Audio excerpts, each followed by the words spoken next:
তালেবকে এই এক জোড়া জুতা পরিধান করে দেওয়া হবে। আল্লাহু আকবার বলে।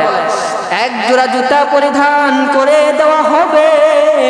এই জুতাটা যখন আমার চাচা পরিধান করবে, সাহাবায়ে কেরামেরা ডাকতে বললেন, ইয়া রাসূলুল্লাহ, জাহান্নামের সমস্ত স্তরের শাস্তি তাকে দেওয়া হবে না, সামান্য জুতা পরিধান করে দেওয়া হবে।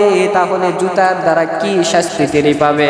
নবী আমার ডাকতে বলে, সাহাবীরে, এই জুতাকে তোমরা সামান্য জুতা মনে করিও না।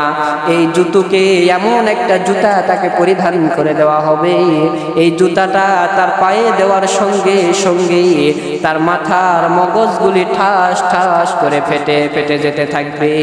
নাউজুবিল্লাহ বলে। জাহান্নামের সর্বনিম্ন স্তরের শাস্তি এক জোড়া জুতা থাকবে।